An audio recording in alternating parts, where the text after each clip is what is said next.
கடந்த 10ஆம் தேதி திருநெல்வேலி மாவட்டம் நாங்குநேரியைச் சேர்ந்த பள்ளி மாணவனை சக மாணவர்கள் அரிவாளால் வெட்டிய சம்பவம் அப்பகுதியில் பெரும் பரபரப்பை ஏற்படுத்தியிருந்தது. இதனைத் தொடர்ந்து சம்பவம் அரங்கேறி சில நாட்கள் ஆகியிருக்கும் நிலையில் அப்பகுதியின் தற்போதைய நிலை என்ன என்பதை மின்னம்பலம் சார்பாக கள ஆய்வு செய்திருந்தோம். அந்த காணொளியை காணலாம்.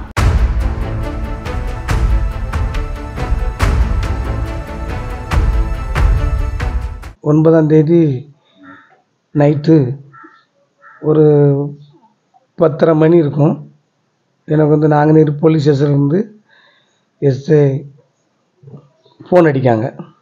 அப்புறம் நைட்டு சைலண்டில் போட்டிருந்தேன். அதுக்கப்புறம் ஜிஐடி அவரும் ஃபோன் அடிக்கிட்டுருக்காங்க. அப்போ பார்க்கல. ஒரு 10:30 மணி 10:00 இருக்கும். அப்போ வீட்டு தட்டுறாங்க. அதில் என்னென்னு சொல்லி என் மருமக கவுன்சிலர் இருக்காங்க. அவங்க பிள்ளை பையங்களை தட்டுறாங்க. தட்டினோன்னே என்னம்மான்னு சொல்லி தடை பண்ணி கேட்கேன். இப்படி அம்பிகாவை அம்பிகா பையனை ஸ்கூல் பையங்க 4 பேரும் வெட்டி போட்டிருக்காங்க அப்படின்னுட்டு. அந்த நான் தடை பண்ணி சட்டையை போட்டுட்டு இறங்கி ஓடி வரேன். ஓடி வரும்போது அங்கே பிளட்டு நிறைய கிடக்கு அந்த வீட்டு முன்னால்.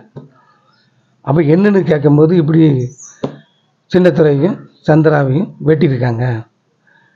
அதை துறைவை நம்ம பக்கத்து வீட்டில் விடுதலை ஒன்றிய துறைப்பாண்டியும் அந்த மெயின் ரோட்டில் ஒரு பையன் பஞ்சர் கடை வச்சுருக்காங்க. அது அந்த பஞ்சர் கடை வச்சு அந்த பையனும் பாஸ்க்கு 2 பேரும் அங்கேருந்து ஓடி வராங்க. இவங்க இங்கே பையனை தூக்குதாங்க, ரத்தமாக இருக்குது.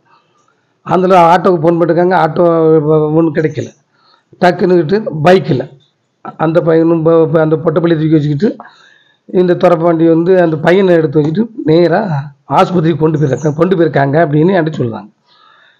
அப்போ யாருன்னு தெரியல, வெட்டினது யாருன்னு தெரியல. நான் டக்குன்னு நினச்சேன், ஆட்களை கூப்பிடுறேன். எல்லோரும் வாங்க வாங்கங்காங்கன்னா நான் அதில் ஆட்களை தும்முதும் சத்தம் போட்டேன். எல்லாம் வடக்கு தெரு தெற்கு தெரு ஆட்கள்லாம் மாறாங்க. நாங்கள் நேராக போய்ட்டு ரோட்டில் உட்காருவோம். அதுக்கப்புறம் தான் எஸ்ஐக்கு மிஸ்டு கால் இருக்குன்னு நான் எஸ்ஐக்கு ஃபோன் அடிக்கேன். அப்போ கணபதி சார் அவங்க ஃபோன் அடிச்சு, சார் என்னென்ன நீங்கள் ஃபோனே எடுக்கலையே அப்படிங்காங்க. சார் நான் தூங்கிட்டு இருந்தேன். இதை என்ன சார் இப்படி வெட்டி போயிருக்காங்க, நீங்கள் இன்னும் சைட்டுக்கு இங்கே வரலையே அப்படின்னு அவரை நான் சத்தமாகவே கேட்கேன். அதில் ஊரை மறைச்சிட்டோம். ஊருக்காரங்க பூரா மறைக்கும், பஸ் வருது, எல்லாம் மறைச்சிட்டோம். மறைச்சோன்னே அங்கேருந்து துறைப்பாண்டி அட்மிட் பண்ணிவிட்டு 108 அங்கே அனுப்பி விட்டுட்டு நேராக போராட்டத்தில் கலந்துக்கிட்டாங்க.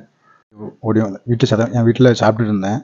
சவுண்டு கேட்டுச்சு. சவுண்டு கேட்டோன்னே என் வீட்டம்மா வெளியே பார்க்கு. அந்த வீட்டம்மா சத்தம் போடவும் நான் வெளியே ஓடி வந்தேன். அப்போ அந்த பையன் வெட்டிட்டு ஓடுதான். அதனால் அந்த பையனும் வெட்டு போட்டவன் வெளியே வெளியே தூக்குதேன். ரத்தம் ஏகப்பட்ட ரத்தம். அதையும் அதில் போண்டிக்கு யாரும் வரலை. அந்த என் பைக் எடுத்துகிட்டு ஸ்டார்ட் பண்ணேன்.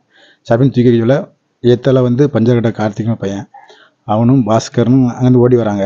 அப்புறம் என் பைக்கை நான் சட்டை போடலை. அப்போ பைக்கை நீ கொடுப்பேன், என் பேரப்பிள்ளைகிட்ட கொடுக்கேன். அந்த தூக்கி அந்த கார்த்திகை பையன் தான் தூக்கி வைக்கான். வண்டி வச்சு நேராக ஹாஸ்பிட்டல் கவர்மெண்ட் ஹாஸ்பிட்டல் கொண்டு போகிறாங்க. பின்னால் நானும் அம்பிகாலும் பின்னால் ஓடி போகிறோம். ஓடி போய்ட்டு அங்கே போய் ட்ரீட்மெண்ட் கொடுக்கல. அப்போ நம்ம ஊரில் பஸ்ஸுகள்லாம் மறைக்காங்க அப்படின்னு எனக்கு சொல்லுதாங்க. ஆனால் உடனே நாங்கள் ட்ரீட்மெண்ட் டாக்டர் தான் பார்ப்பாங்க, நம்ம எங்கே சென்னை செய்ய போகிறோம் அப்படின்னு நேரங்க வந்துட்டோம். இங்கே பஸ் மறியல் பண்ணிகிட்டு இருந்தோம். அப்போ போலீஸெல்லாம் நீ அதுக்கு முன்னாடி நான் எங்கள் கட்சியில் மாவட்ட செயலர் மண்டல செயலர்கிட்ட உடனே ஃபோன் பண்ணி சொல்லிட்டேன், இவ்வளோ பிரச்சனை நடந்திருக்கு அப்படின்னு. அப்போ நான் உடனே வந்துருங்க அப்படின்னா அவங்க ஒரு நிமிஷத்தில் வந்துட்டாங்க. சமம் நடந்தது. அதில் உடனே மாவட்டத்தில் பேசுகிறாங்க. அப்போ இன்ஸ்பெக்டர் நீங்கள் எந்தீங்க பேசிக்கிடுவோம் அப்படின்னு சொல்லுதான். அப்படின்னா நீங்கள் அங்கே போய் பாருங்கள், வெட்டு எப்படி கொத்தாக வெட்டு நடந்திருக்கு, 27 வெட்டு நடந்திருக்கு, கொத்து ரத்தமாக இருக்குது, நீ அங்கே போய் பார்த்துட்டு பேசுங்க அப்படின்னு நான் சொன்னேன். அப்போ அவங்க உடனே இன்ஸ்பெக்டர் இங்கே வந்துட்டாங்க பார்க்கறதுக்கு. நாங்கள் பஸ் மீட் பண்ணோம். அதுக்கப்புறம் பார்த்துட்டு ஒரு அரை மணி கழித்து 1:30 ஆகிட்டு நாங்கள் அந்த இன்ஸ்பெக்டர் சொன்னோன்னா அப்படின்னு நிப்பாட்டிட்டோம். அந்த கிருஷ்ணன் அவரை ஹாஸ்பிட்டல் கொண்டு போயிருக்காங்க. அப்போ இறந்துட்டாங்க தகவல் வருது. அது ஸ்கூல் பிள்ளைங்களுக்குள்ளது தான். அப்படி பார்த்தீங்கன்னா முதல்ல வெட்டினது என்னுடைய ஹஸ்பண்டை தான். ஒரு 30 வருஷத்துக்கு முன்னக்குட்டி பாலச்சந்திரன் எங்கள் வீட்டுக்காரர் பேர், அவங்கள தான் வெட்டினாங்க. ஆனால் அவங்கெல்லாம் அந்த சம்பவம் நடந்துட்டு, ஆனால் அதுக்கு பிறகு ஒரு அண்ணன் தம்பி கூட அப்படி எந்த ஒரு கஷ்டத்துக்கு நிற்க மாட்டாங்க. அப்படி ஒரு நல்ல டைப் அவங்க எல்லாருமே. ஒரு சில பேர் தப்பு பண்ணலாம், எல்லாத்தையும்லாம் குறை சொல்ல முடியாது. சொன்ன மாதிரி இது பெருமாள் பூமி, எல்லாரையும் குறை சொல்ல முடியாது. அவங்கெல்லாம் ரொம்ப நல்ல டைப்பு. காலையில் 10-11 மணிக்கு உங்களுக்கு அரெஸ்ட் பண்ணிடுறோம்னு நாங்கள் சொல்லியிருந்த பிறகு நாங்கள் வந்துருந்தோம். அப்புறம் மறுநாள் இதுக்கு இடையில வந்து இந்த கிருஷ்ணம்னு ஒரு ஆள் வந்து வீட்டு விட்டு எந்திரிச்சு வெளியில் வந்திருக்காரு. வந்த இடத்துல அவருக்கு தெற்கு நெஞ்சு வெளியே வந்துருக்கு. அவர் ஏற்கனவே ஹார்ட் ஆப்ரேஷன்.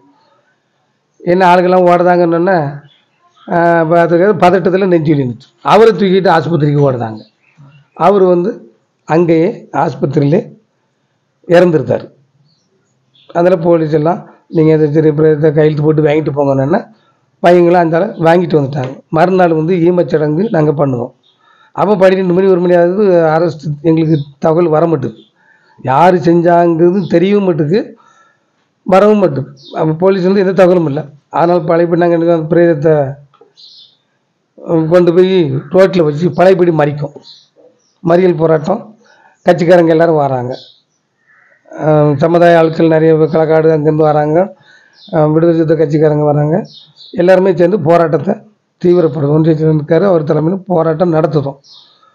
போலீஸ் வந்து குமிச்சிட்டு அதில் அவங்க சொல்கிறாங்க, நாங்கள் வந்து அரெஸ்ட் பண்ணிட்டோம், ஒரு 4 பேரை பிடிச்சிட்டோம், தென்காசியில் நிற்கும், ராஜபாளையத்தில் நிற்கும், நீங்கள் அதனால் வீடியோக்கள்னாலும் போடுவோம் பாருங்கள் அப்படின்னு எனக்கு சொல்லுதார். ஸ்டேஷன் எனக்கு அடிக்காங்க. அப்போ நான் மக்கள்கிட்ட சொல்லுதேன், இப்படி வந்து அவங்க வந்து அரெஸ்ட் பண்ணிட்டாங்களாம் அப்படின்னுட்டு. அதனால் சரின்ட்டு கொஞ்சம் நேரம் மாதிரி போராட்டம் தீவிரமாக இருந்துச்சு. அப்புறம் போலீஸ் எஸ்பிசியெல்லாம் வந்து அந்த வந்து சரி போராட்டத்தை விடுங்கன்னு சொன்னால், நாங்கள் கண்டிப்பாக எல்லாத்தையும் நீ நைட்டுக்குள்ளே அரெஸ்ட் பண்ணிடுவோம்னு சொன்ன பிறகு நாங்கள் போராட்டத்தை கைவிடுதோம். அதை கொண்டு போய்ட்டு அந்த ஆளுடைய இமச்சடங்கு பண்ணிவிட்டு அதோடு முடிச்சிருந்தோம்.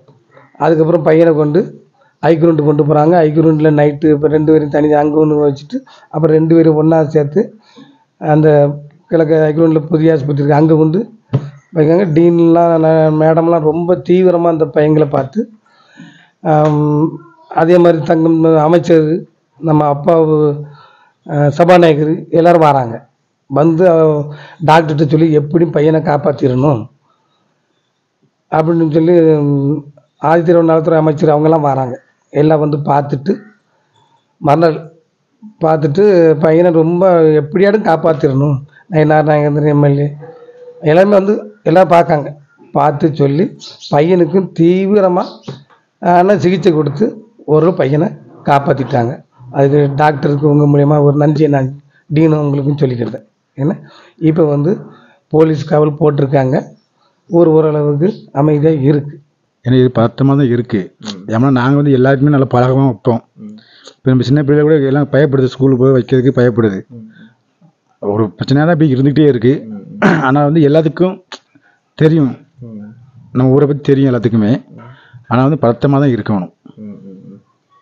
இதுக்கு இப்போ அந்த பிரச்சனைக்கு அப்புறம் இப்போ நீங்கள் 2 பேரும் வந்து பழகுறதுல ஏதாவது வித்தியாசங்கள் தெரியுதா? ஊரில் இப்போ எப்படி உங்களை பார்க்குறாங்க அந்த சமூகம்? இல்லை அவங்க நம்ம எல்லாருக்கும் நல்லா பழகுதோம். அவங்க கண்ணோட்டம் எப்படின்னு நம்மளுக்கு தெரியாதுல்ல. நம்ம பழகுற துறை வாங்க, நான் துறை வாங்கன்னு சொல்லிட்டு போய்கிட்டு தான் இருக்கோம். ஆனால் அவங்க என்ன பண்ணுவாங்க, நம்ம எப்படி சொல்ல முடியல. ஒன்றும் ஊரில் வந்து பதட்டம் மக்களுக்குள்ள இருக்க தான் செய்யுது. மக்களும் இருக்க தான் செய்யுது. ஏன்னா நாங்கள் கம்மியாக இருக்கோம். எத்தனை பேர் இருப்பீங்க இப்போ இந்த ஊரில்? எத்தனை உங்கள் சமுதாய மக்கள் எத்தனை பேர் இருப்பீங்க? ஒரு 150 வீடு இருக்குது. இப்போ எல்லாம் நிறைய பேர் வெளியே இருக்காங்க.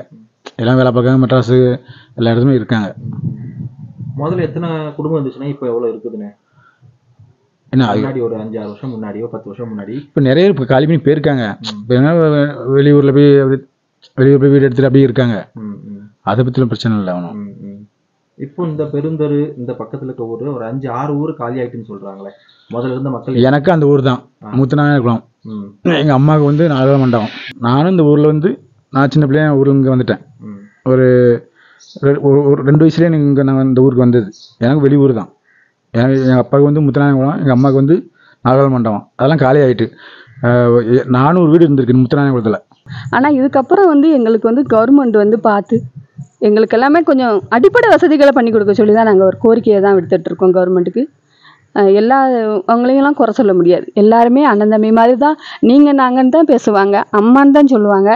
மற்றபடி சின்ன பிள்ளைகள் பண்ணிட்டு அதுக்காண்டி எங்களை வந்து தள்ளி வைக்காமல் கவர்மெண்ட் பார்த்து எங்களுக்கு எல்லா உதவிகளும் கவர்மெண்ட்டை செய்ய சொல்லி ரொம்ப தாழ்மையுடன் கேட்டுக்கொள்கிறோம். முத்துநாயகுளத்தில் 400 வீடு இருக்கு. அவங்க எல்லாம் காலி பண்ணி அப்படியே எங்கே இந்த சுற்றி ஒரு 6 ஊரில் இல்லை இப்போ ஒரு 150 குடும்பம் தானே இல்லை இல்லை இந்த ஊரில் 150 கூட அப்படியே இருக்குது ஆமாம் முத்தநாயகம் அதெல்லாம் அது வந்து ஒரு 50 வருஷத்துக்கு முன்னாடி 50-60 வருஷம் முன்னாடி காலியாயிருக்கு. அவங்க ஊரில் எல்லாம் களக்காடு அங்கெல்லாம் போயிருக்காங்க. இப்போ எங்கள் ஊர் நாகமண்டலம் எங்கள் அம்மா ஊர் நாகமண்டலம் அங்கே நாங்கள் ஒரு 10-15 வீடு தான் இருந்தோம். இப்போ அங்கே ஒருத்தரும் கிடையாது. எங்கள் வயக்காடெலாம் கிடக்கு, நாங்கள் விளைவிக்க போவோம், அதுதான் உண்டும். இப்போ ஊரில் இருக்க பிள்ளைங்களாம் என்ன சொல்கிறாங்க ஸ்கூலுக்கு போகிறதுக்கு? இதான் அவங்க அச்சமாக தான் இருக்கும், சின்ன பிள்ளைகளும் தெரியும், பயத்தில் தான் இருக்கு. ஆமாம். மின்னம்பலம்.com தமிழின் முதல் மொபைல் பத்திரிகை.